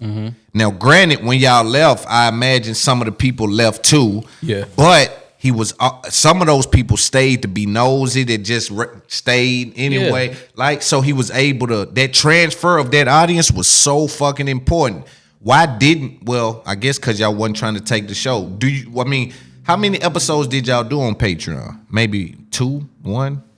I think the deal was signed in January. End of February, March is when we left. Did you know about the deal before he announced it? How long did you guys know about the deal before he announced it? Maybe a couple weeks. And then even that deal, like, I don't even know. I remember he came in and was talking about something he was paying us in crypto or something like that, and then come to find out the deal we were supposed to get, I think, more than that. Bro, I'm telling you, it's so much shit that I'm more than positive that we're owed. But I got people that call me every week. Why you ain't suing them? Go get your fucking money. Don't let them take that money like that. That's a lot of millions of dollars. But I'm just like, bro, I'm just so different, man. I'm just a different type of dude. And you know what? Like I said, I pointed out that principal move you made. That say a lot. Yeah, man. Like, I don't want to sit in no courtroom and man, I stopped fucking with my famous homeboy who would have kicked the white boy out the car, kept me in the car. I stopped fucking with him because he wasn't keeping it solid about the situation. That's it. Man, come on. That's man. all. And that's and if all. The Joe can't argue with that, bro. That says something, bro. And that's what I'm saying. He knows me. I'm the same dude that sat in the cell because you had pills in the car. I sat in the cell with you for a weekend. Come on now. I don't pop pills. Come on now. You know what I'm saying? On saying? your behalf now. I sat there with you. I was setting the screen now. I was always that guy. Like I don't because I know. See, you know what it is when you know who you are and you secure within yourself. You comfortable, and not only that, you know that if I really start getting my shit off in here, these niggas gonna get upset. Yeah, I can get 30. Easy. They gonna get mad. They gonna get mad. Yeah. It's like now, you know, I set the screen, but then it's like, you know, when I start getting my shit off, you look like you setting the screen, but you really pushing the nigga into me.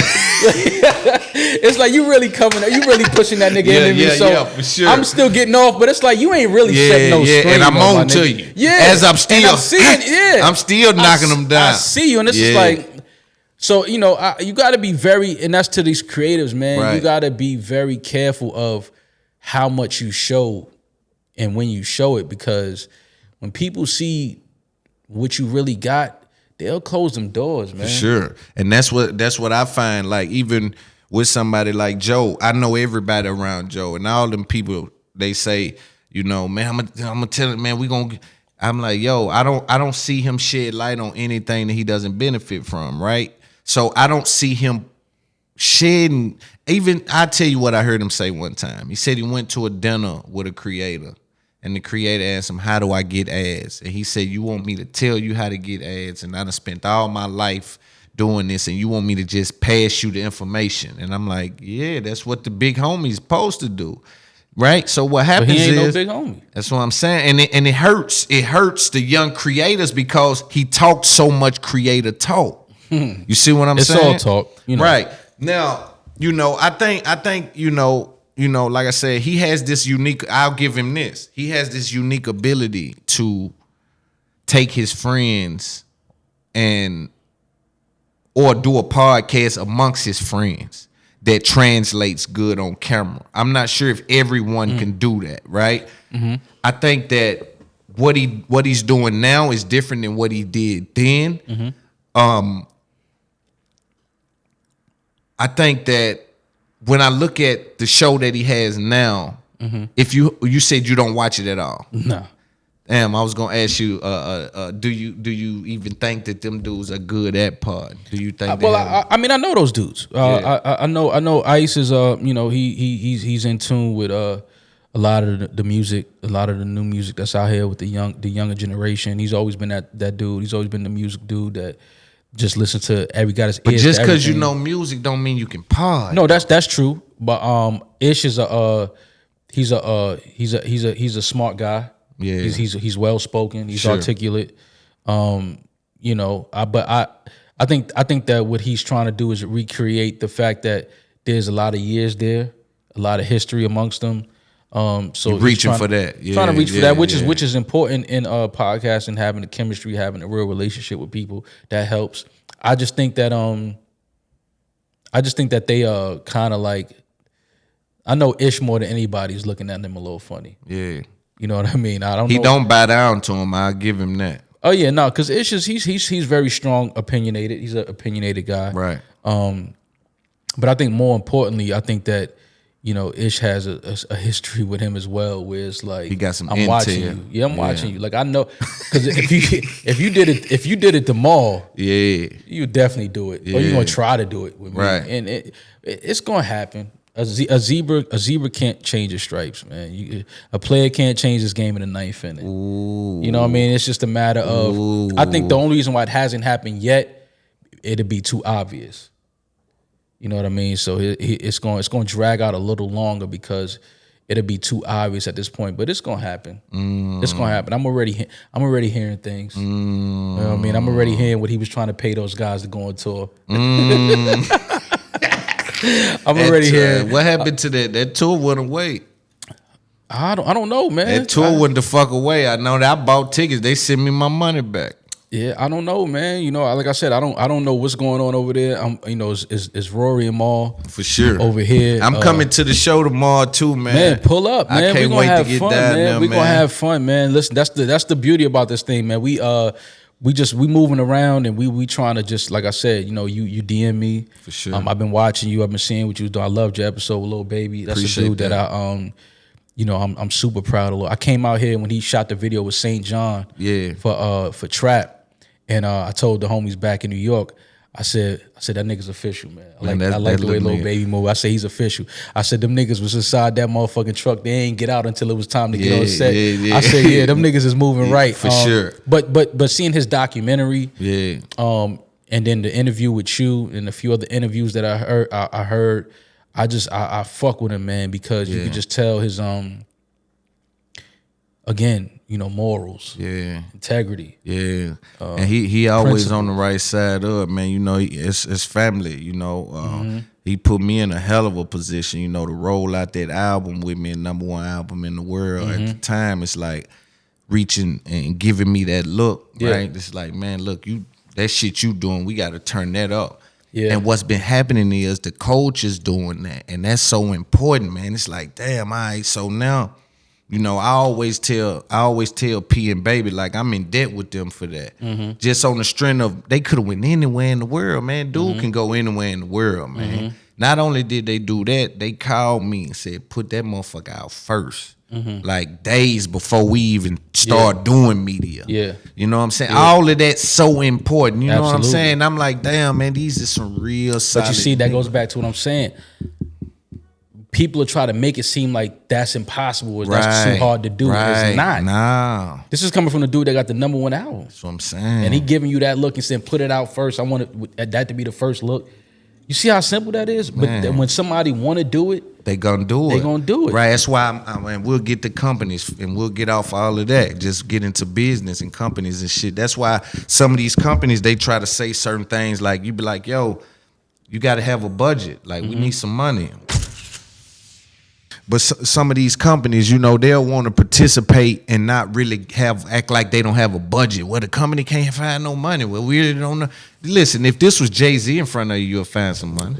Come on. If this was Rory and Maul, who you know just sold 1,800 tickets in the last 3 weeks, if this was Joe Budden, if this was fucking, but because it's me and you don't know my reach, you trying to say, hey, I tell you what we'll do, we'll get you some ads. Right. Nah, fuck your ads. Right. I already got money, and I reach out to the companies myself. Exactly. Right? Because we have reach with each other. A company can't get in touch with you in the way that I did. Right. A company couldn't get the Lil Baby interview. Right. Company can't get Bag, Meek Mill. Company can't get Fred Taylor, Brandon Marshall. You know, Andrew Schultz, Charlamagne, who up, Wallow. Like, no company's involved in that. So we got to see the value from the company on what they do for us. With y'all deal, was there a clear value? Because I imagine y'all were paranoid or either had a clear vision coming out of the situation with bro, or coming out of the situation with him where y'all wanted to have a clear path as to what y'all wanted the deal to look like. Yeah. Do y'all have the value that y'all want with Sirius? Do they understand y'all vision as well as the design people that work with y'all? I think they do. I think that was why we went with Sirius. You know, we sat with our agent, and the relationship was there, and then they understood what we wanted to do. And the one thing that they said, they loved the fact that you know, what we were building, they wanted to just be a part of it, and they wanted to help enhance it in any way that they could. So that was why we chose to go with Sirius, because they just understood what we were doing, and they just believed in us. They believed in us. Do you, for people like Ek who call cap on the $10 million number, what do you say to that? I don't know that dude. Yeah, well, what do you say to the $10 million number? Was that even a number y'all put out? Where did they get that number from?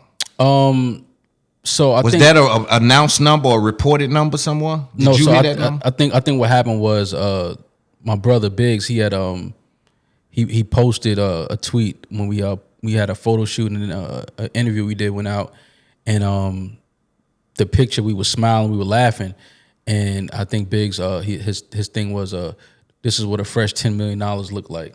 Shout out Biggs. Yeah, so that kind of is what people started running with, but it's not far from that though. Right. Shout out. Shout out. It's And not listen, far from y'all that. selling tickets. They can cap online. Oh yeah, They can act like we talking about who gets some tickets. Yeah, So I mean, we talking about who could just come outside. exactly. Period. Fuck some tickets. Okay, you can go to the store with that shit you podcasting about. And that's why I'm just like, I'm still trying to figure out what this online shit is. Right. Because it's a I don't weird play, area. Yeah, I don't play Yeah. this game. So Yeah. when dudes start I'm like, is he for real? Or is it really on if I see him, or is it just for some because they clickbait playing shit? right? Because I don't know. And ain't nobody else playing. Right. So, Yeah. dudes like that, when he's talking and, he said things, and I'm just like, I don't know this dude. I don't know what this is about. Him calling cap on the 10 million. Okay. I can confirm that it's definitely not far from that at all. And his part is a snooze fest. I'll say that. It's a fucking. But see, and this is another thing you got to look out for. Like, I like what you do because you sit down with the right people. Right. And you had the right conversations. Right. Dudes like him, he's a fan. He just want to be affiliated and around Right. whoever he think is cool because he's not. Right. So, Right. when you That's say the same thing Rich Homie Quan said. He was like, I kind of went up there with him, and it was like, I know he got a big platform, so I go through that. yeah, but I mean a big McDonald's. I McDonald's is call a big brand. That ain't good food though. Ooh. So it's like It's just readily available. It's just like that don't mean that's good for you. Yeah. And And that's what I always talk about them guys being the first people to do it. It ain't that they were chosen. They was just here first. They just had a camera first, had an understanding of YouTube first.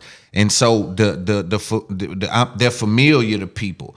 These guys don't have any context to anything. They don't have any real equity in the culture. It's what do a lot of these dudes? What are they bringing? What are they doing? What game you getting? What you pulling from it? And and again, I just don't.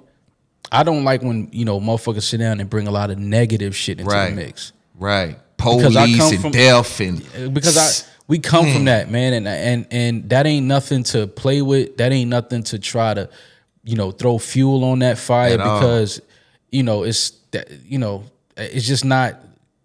It's not something that I want to even try to entertain because. It's just I know what that is. Right. You know what I mean? So that's why I said when I hear a lot of these dudes talking greasy, I don't understand it because it's like, number one, I don't talk greasy about y'all. Right. And then number two, I don't play that game because if I see you now, what's supposed to happen? Right. I don't know how to gauge this thing. Like because now if I go to a place where you like, nah, but it was just I'm like, but I don't know that because I don't play like that. Right. When I'm in front of somebody talking about, suck my dick and all this other. Man, you going far.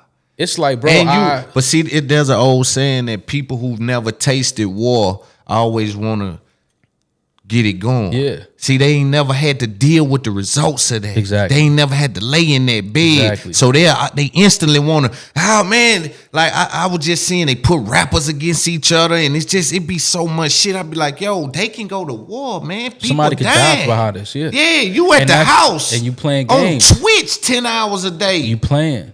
I don't understand it, bro. And that's why I can't support that. Now, I'm happy that a black man is able to, make a living, right, and support his family, support himself, but at what cost? Right. And get around some niggas to get some game, cause you bullshitting. And you done had all this audience ain't done nothing with it. This man said they had a podcast a year.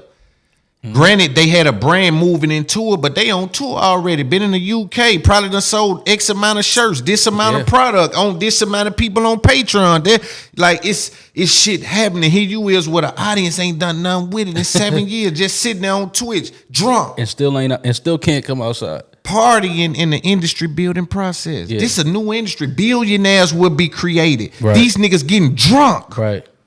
I don't even get it, bro. Speaking of that, look at Ye. Let's talk about that. Yeah. What Ye to me, it seemed like I just tell you, he trying to break the chain. Yeah. Now, how far did he go for that? How much did he risk for that? Can he come back from that? See, the thing is, and what I don't think Ye, I don't think what Ye factored in is that black people, we are so unorganized. And I don't think that enough of us are gonna back Ye and support Ye. Right. You know, but he's kind of been all over the place with his message too. Yeah, he's been a little all over because, you know, I think Ye has this thing where I think that he, you know, I've always said it. I don't think he's a mean-spirited person. I don't think he's a hateful person. I just think that he's very emotional, and I think that he speaks without any regard of who feels a type of way about it. Right. And I think that when you somebody that caters to the public, when you've made your riches off of selling to the public, whether it be clothing or, you know, music or whatever, you have to factor in who you're hurting in the public when you speak. But I think that he has made some valid points. Exactly. I think that some of his points I'm still trying to figure out and understand. But again, I think the important part is here's a man who obviously feels some type of way about something, about the way he's been treated, about the way business is being done. The fact that his money is no good in the bank all of a sudden. That was crazy. Yeah. You know, I look at it like this, right? We all need to be held accountable for things if we cross a line or do something. Oh, yeah, that's man shit, yeah. It's man shit. But at the same time, the universe is perfect.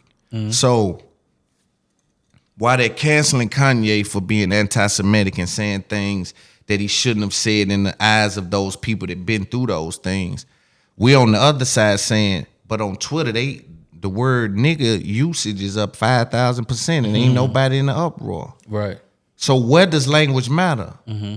Does it matter only on this side, or does it matter because listen, the same that we know the word nigga derives from us being disrespected. Ain't no 10 on that. Right. If it's up 5,000% with no recourse over there, but him saying I'm going DEFCON, which is a trick word if you ask me. You ain't got no business saying that word. Yeah. What the fuck is defense readiness? Mm-hmm. How you gonna be defending and ready? It just seemed like I don't want to use that word. So him going in the trick bag with the word or knowing what he was doing with the word, it says to me, he offended them with that. Yeah. But they using nigga on Twitter and everybody quiet. Mm-hmm. It says to me, what does language really matter? But I think the important thing with Ye is that he's starting a conversations yes, about things that are happening, things that are going on. And I think that you know, sometimes again, when people don't want to address the issue, they'll play semantics with words and hold on to certain words and move the focus. It's like, all right, I understand that, but the focus of what he's saying and what he's addressing is this. Right. I understand he may have said some things that offended some people and that was wrong. Cool. We understand that. But let's get to what he's really addressing here. Right. Because low key, y'all proving his point. Yeah. Because y'all were able to take him from being worth 8-9 billion to now what? 400 million because y'all said so? Man, and that's so crazy because you say, this what I notice about Kanye, and it makes me really be like, wow, he still ain't panicked in the eyes of out public. Every time he come out in public, it's still because poker face. He knows something we don't. Right. He knows something we don't. Right. And so I said, damn, hold on. He ain't panicking. Mm-mm. And he stood on status. He would come around us, I'm the richest black man, I'm the richest. They snatched that and he didn't panic. So they say something. He stood on, but I also understood that he would stand on status with us, but then when he talked to Piers Morgan, he would clarify I only got 120 million in the bank.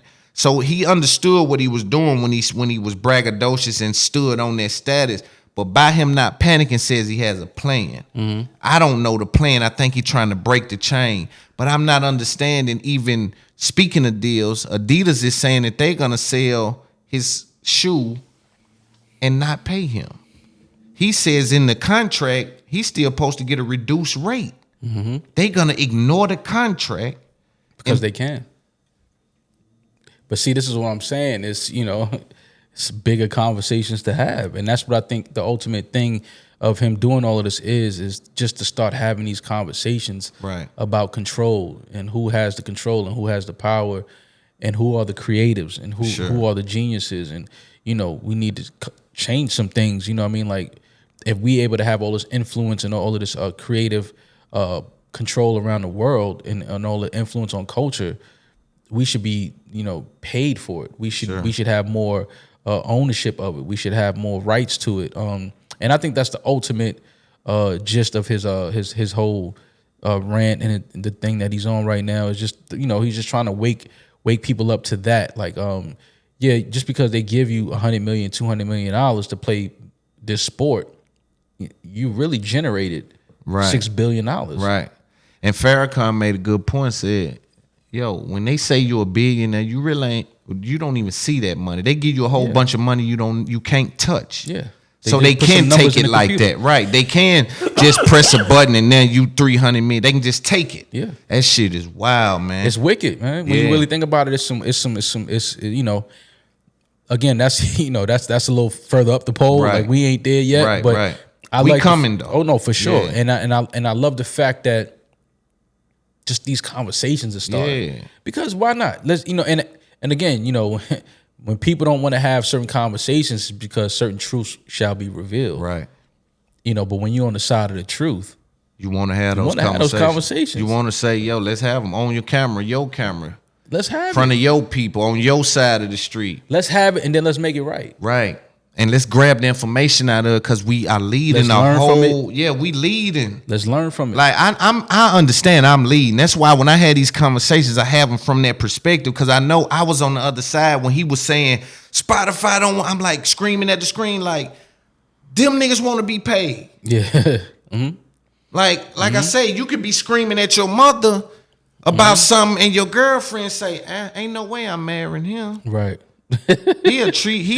Yeah. You see what I'm saying? Yeah. And so when you say fuck a contract and I'm sitting next to you, can't get accounting, it's saying, damn, man, it's saying fuck a contract. Yeah. I know it ain't meant for me, but it applies to me. It applies to me because I'm in it. Yeah. Like I said, you know, nothing is by accident, man. Everything has this beautiful purpose. You know what I mean? So I just, you know, I learn from everything. Everything is a learning process for me. I love learning. Sure. I love getting new information. You know, and I just like applying it and moving forward and just growing and watching myself. What do I look like a year from now? Man, y'all winning. Y'all show winning. We building, man. We more importantly, we just growing, man. As men, we growing as a feeding your family off this shit. Feeding our families, you know what I mean?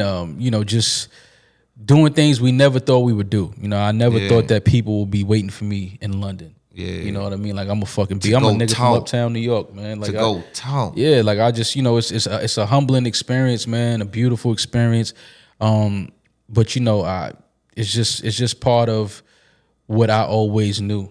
You know what I mean? As far as like just staying solid, you know, standing on principles, standing on morals, being a good person, and that's gonna resonate with somebody somewhere. For sure. You know what I mean? It may not turn into, you know, 100 million views, but you know, if it turned into 700 people in a theater in London, I'm happy, man. You won. Yeah, I won. I'm happy, man. I appreciate you coming by, man. Like, I appreciate you reaching out, man. You know, I'm glad we finally got a chance to connect. Yeah, I love what you're doing, brother. Appreciate that. You know, anytime you need anything from me, my platform is your platform. Appreciate that. And you know, just keep doing what you're doing, because it's important to have real individuals in this space and in this culture that are doing and saying the right things, but also standing on it. Appreciate you know what I mean? So when I see brothers like yourself doing things like that, you know, I'm gonna pull up no matter what. You see, I came straight to you, Dolo, by myself. Gangster. You know what I'm saying? Like, that's appreciate me, that, man. Whenever, man. You know, I'm there. Whenever y'all.